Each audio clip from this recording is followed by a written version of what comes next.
কে কে খান এমন মার পাতাতে দুগা ভাত? আপনারা খান? আমি সে ছোটবেলা থেকে খাই এখনো। নে একস খানা চলে পুরা মরে। আমি সে এরকম ছোটবেলা থেকে খাচ্ছি, এখনো খাই, বুড়ো হয়ে গেলাম। অনেক স্বাদ, মার হাতে মধু বাইরে, মধু। মার হাতে ভাত খেলে আয়ু বাড়ে।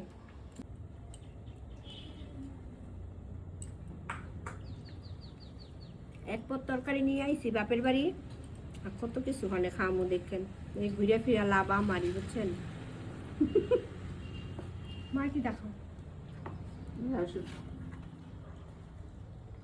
লাউ খায়, লাউ, ওই যে লাউ লাগাইছে, খালি লাউ খায়। তো বললামই আপনাকে, ভালো খাইতে দিতে না হয়েছে। এলাকাবাসী সবার সহ শুদ্ধ, আমরা সবাই যত গণাগাতা গোষ্ঠী আছে সবাই লাউ খাইতেছি।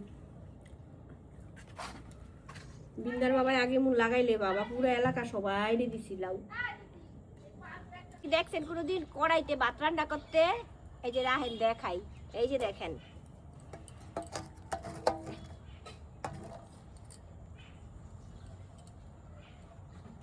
এই যে দেখছেন আমার ভাত। এই যে আমি কড়াইতে ভাত রান্তাছি, আর এই যে উচ্ছে দিয়ে দিছি, উচ্ছেটা মাখবো আর খেয়ে নেবো। আমি একলা মানুষই, এই বাড়ি আমার কত বড় বাড়ি, আমি একলা থাকি, বুঝছেন? এই একজনের ভালোই হয়ে যায়। আপনারা খাইতে চাইলে আয় পড়েন, কড়াইয়ের ভাত আর উচ্ছে সিদ্ধ।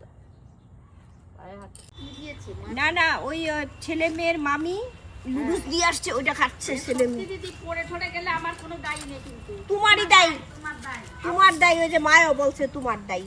তোমার দায়। হ্যাঁ, ওই কোথা দিয়ে উঠছে এই আগে রাতে যে আগের দিন ডালের দুটো খেয়ে দিই, এতগুলো গোবিন্দভোগ চাল ছিল আমার মনেই গেছে। গোবিন্দভোগ চালটা কি করো? হ্যাঁ, গোবিন্দভোগ চালটা কি করো? খিচুড়ি খাবো বলে নিয়ে আসছে। ওই দিন তুমি আমাদের দেও নাই যে, এর জন্য তোমার খায় নিছে। হ্যাঁ, রান্না করে আমাকে যদি দিতা তাহলে খাইতো না কিছুতে।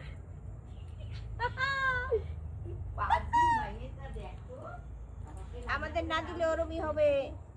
তোমার বাড়ি এসে পিকনিক করব, বলো রাজি?